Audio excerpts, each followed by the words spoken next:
It was 2 a.m. Ibrahim Traoré was still in his office. Phones were ringing nonstop. The central bank president, economy minister, and several advisors were in an emergency meeting. Terrible news flashed on the screen. French banks halt money transfers to Burkina Faso. IMF suspends loan payments. CFA franc being withdrawn from market. The country's economic collapse could begin within hours. Traoré slammed his fist on the table. This is how they've controlled us for years. Even our money isn't our own. Then he turned to his team and laid out a plan so bold that everyone stared in disbelief. We can't do this, said the finance minister. Nobody has ever done it. Traoré smiled. Then we'll be the first. And the operation that began that night would change not only Burkina Faso, but all of Africa. The tension in the presidential palace meeting room was palpable. Outside, the lights of Ouagadougou city sparkled, while inside, Burkina Faso's future was thrown into uncertainty. Ibrahim Traoré walked to the window,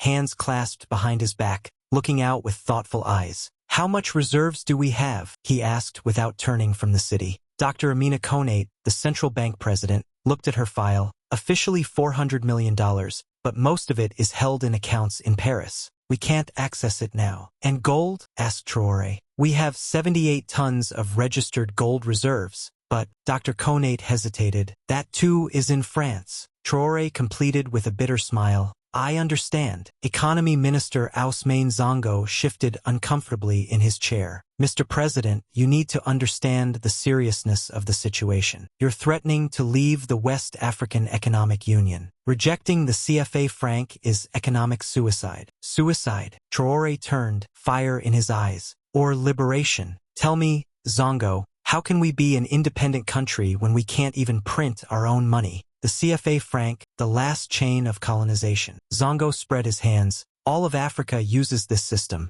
Mali, Niger, Senegal, all of them. And all of them remain perpetually poor, said Traoré, approaching the table. Do you know why? Because every time we print a banknote, we have to deposit dollars to the French treasury in return. We pay them to use our own money. Is this freedom? The meeting room fell into silence. Everyone knew Traoré was right, but there seemed to be no alternative. For 70 years, West African countries had used the CFA franc, the French colonial monetary system. Independence was just a piece of paper. Real power remained in Paris. Dr. Konate took a deep breath. Mr. President, we all know you're right, but practically, what can we do? We don't have the infrastructure to create our own currency. No printing presses. And if people start withdrawing money from banks tomorrow morning, Traoré placed a file on the table. That's why I've been secretly planning this for the last 3 months. The advisors looked at the file in surprise. Operation Sankara, said Traoré. Thomas Sankara's unfinished dream, financial independence. When he opened the file, everyone in the room gasped. Inside were detailed plans for a new currency to replace the CFA franc, the Burkina gold. This is impossible, stammered the finance minister. Our foreign exchange reserves aren't sufficient. Without international recognition, Traoré smiled and pulled a small, shiny disc from his pocket. It was a gold-colored coin with a baobab tree on one side and the country's map on the other.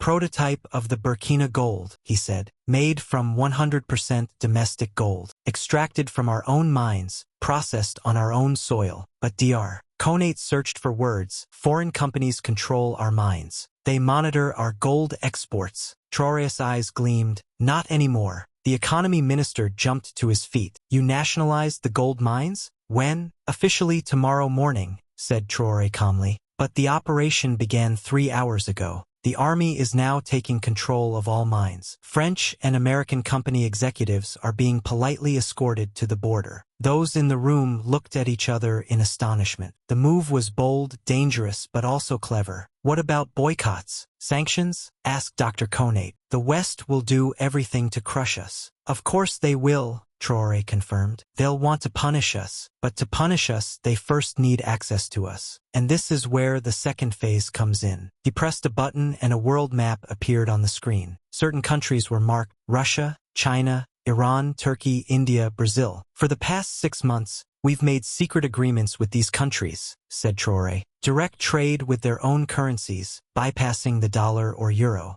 We'll sell our gold directly to these countries, and they'll provide us with the technology and products we need. I didn't know about this, said the economy minister, his voice trembling. You didn't need to know, Traoré said kindly. If French intelligence had sensed even the slightest hint, the financial blockade we're experiencing today would have started months ago. Dr. Konate took the coin in her hand, holding it to the light. Beautiful, but will people accept it? Habits don't change easily. Traoré smiled. People have been storing gold at jewelers for years. We're offering them something of real value instead of worthless paper money. But the real punch is here. He opened another file. Inside were designs for digital wallets. The Burkina Digital Wallet, said Traoré. A free mobile app for every citizen. Gold-backed digital currencies. 100% transparent, secure, and most importantly, completely outside the Western banking system. The finance minister shook his head. This is crazy and brilliant, but how will we convince the people? Just then,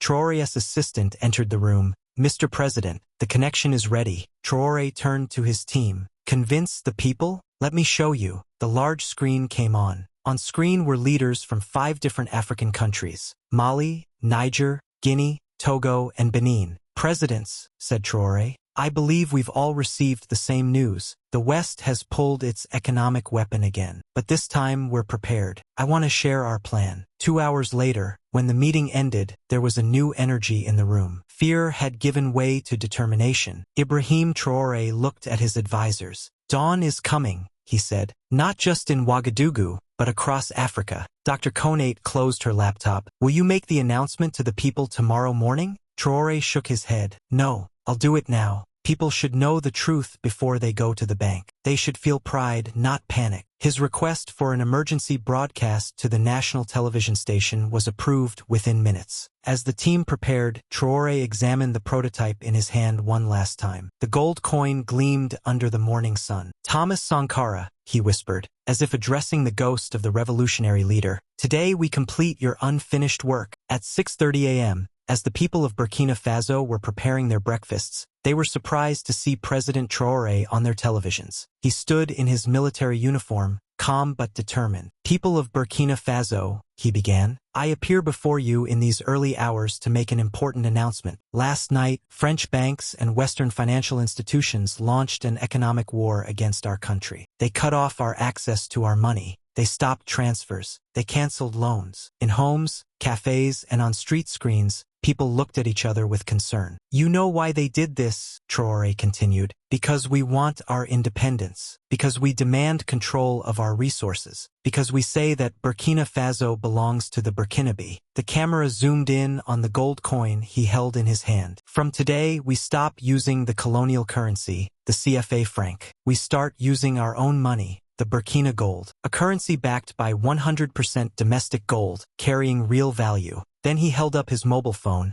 showing the app glowing on the screen. And this is the Burkina Digital Wallet. It will be distributed free to every citizen. You no longer need banks for your money. The digital gold will be directly in your wallet. People stared at the screen in amazement. For some, this was a frightening change. For others, it was a long-awaited liberation. Don't worry, said Traoré, as if reading their thoughts. All the money in your CFA franc accounts will be converted to Burkina gold at twice the value. No one will lose. Everyone will gain. After this sentence, across the country, small cries of joy and whispered questions could be heard. But most importantly, Traoré continued, we will be the ones controlling our money. We will be the ones determining our destiny. And we are not doing this alone. The screen split, and next to him appeared the faces of other West African leaders. They all conveyed the same message. Mali, Niger, Guinea, Togo, and Benin, all leaving the CFA franc system on the same day, at the same time, and switching to their own gold-backed currency. This is not a revolution, it's an evolution, said Traoré, the final link in our independence. Now we are truly free. When the speech ended, something extraordinary began happening in the streets. Instead of rushing to banks in panic, people were discussing the Burkina Digital Wallet app they had started downloading on their phones. It was simple to use, sleek, and most importantly, it belonged to them. But the biggest surprise was yet to come. In Paris at 7:45 a.m., the French central bank was in an emergency meeting. The executive responsible for the Africa desk was looking at the data on the screen in horror. 6 countries left the system simultaneously, he said, trembling. This is a coordinated move. And what's more? What more? Asked the bank president impatiently. The digital wallets have been downloaded millions of times in just a few hours. People are accepting this. There's no run on the banks. The president reached for his phone. I need to call the Ministry of Finance. We must start sanctions immediately. The ministry is already calling, said the assistant, extending the phone. The voice on the phone was panicked. The mines are gone. Energy agreements cancelled. Permissions for military bases revoked. All of West Africa is slipping out of our control. In Ouagadougou, Ibrahim Traoré sat in his office, monitoring international reactions. As expected, Western media was drawing doomsday scenarios. Economic collapse begins in Africa. West African countries commit suicide. Traoré condemns his people to starvation. But on the other hand, unexpected messages of support were coming in. Russia, China, India, Turkey, Brazil, South Africa, all with congratulations, offers of cooperation, and promises to recognize their gold-backed currency. Dr. Konate entered the room, excited. You won't believe it, Mr. President. 4 million people have downloaded the app. That's nearly a fifth of our population. Traoré smiled. People have tasted freedom, Konate. There's no going back now. And what's more, Dr. Konate continued, there are thousands of downloads from other African countries too. Ghana, Congo, Senegal. Everyone is talking about this. A week later, Ibrahim Traoré stood in a small village square. Villagers had gathered around him. An elderly farmer was looking at the phone in his hand. I don't know how to use this, Mr. President, he said shyly. Traoré sat down next to him.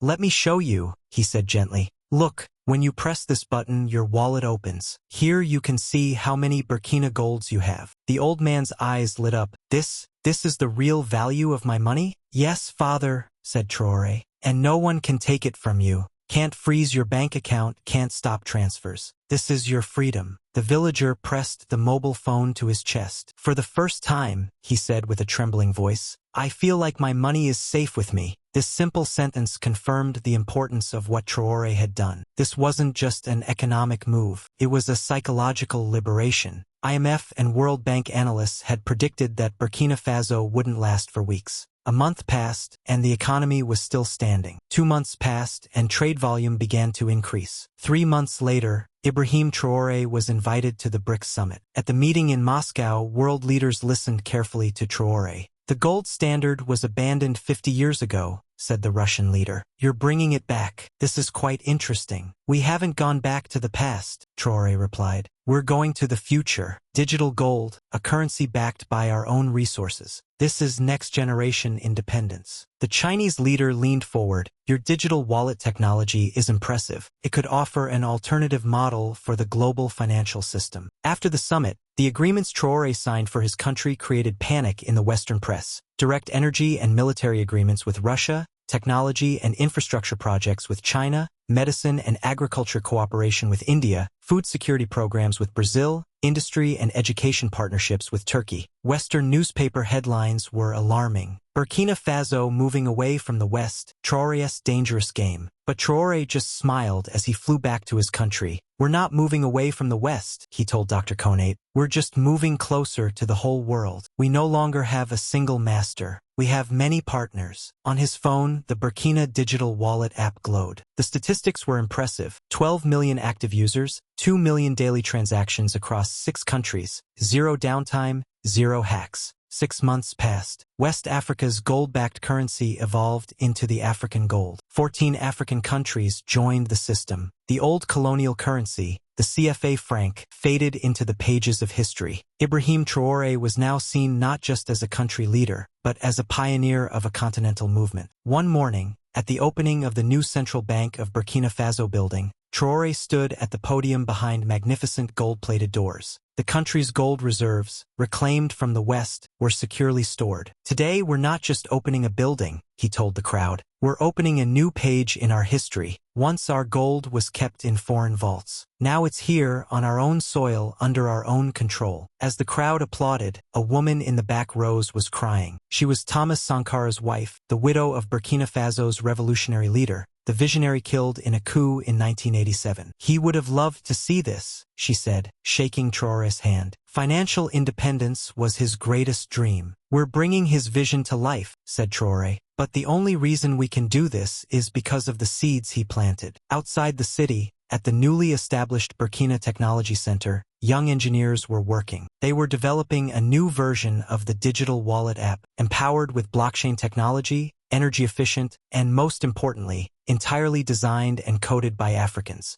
Burkina Faso had not just created a currency. It had built an ecosystem. From mining to refining, from digital technology to security, the entire system was designed by Africans for Africans. The IMF president was speaking in front of cameras with a forced smile. Our dialogues with Burkina Faso and its allies continue. We are examining their new currency system. Translation: we can no longer stop them. We have to deal with them. The French president had embarked on an Africa tour. He was promising a new beginning to countries that were once his colonies. But no one believed the old stories anymore. At a press conference, an African journalist asked, "How do you assess West African countries' transition to gold-backed currency?" "We respect their independent decisions," said the French leader with a tense expression. "But I'd like to warn about the risks." His words were cut off by laughter in the room. 1 year later, Ibrahim Traoré was once again on the international stage, this time at the United Nations General Assembly podium. His speech was short but powerful. A year ago, 6 countries took a bold step. Today, 22 African countries use the United African Gold. Our inflation rate has dropped, our trade volume has increased, our technological investments have tripled. Western delegates shifted uncomfortably. They told us we couldn't do it. They told us we would collapse. They told us we would starve. Traoré smiled, but we didn't tell them anything. We just did it. Unending applause filled the entire hall. An African country had freed itself from centuries of economic bondage, and this was just the beginning. 2 years later, Ibrahim Traoré was visiting his father's grave again, this time with young graduates from the Burkina Technology Academy, all young mining engineers. "My father left me a small blue diamond," Traoré told the young people. But that wasn't his real legacy. The real legacy was the belief that the wealth of our lands belongs to us. In the distance, the new facilities of the Blue Diamond Mine were visible. Now all employees were Burkinabe, and the mine's profits were being used to improve the country's infrastructure, education, and health system. A young miner stepped forward. "Mr. President, we provide health insurance and education scholarships to the family of every worker in the mine. No one will have to grow up without a father." Traoré put the ring on his finger, made of blue diamond, engraved with his father's name. This diamond piece was extracted from the vein where his father had worked. "When my father died in the mine, I was 8 years old," said Traoré. "That day I made a promise to myself. One day, the wealth of our country would belong to our own people." That same day, a new facility was opened next to the Blue Diamond Mine, the Amara Traoré Lithium Processing Plant. This was Africa's first full-capacity lithium processing facility. Looking at the blue diamond piece, Traoré remembered his father's words, "Son, real wealth is not in the land, but in the hearts of the people living on that land." And now, this wealth belonged to his people.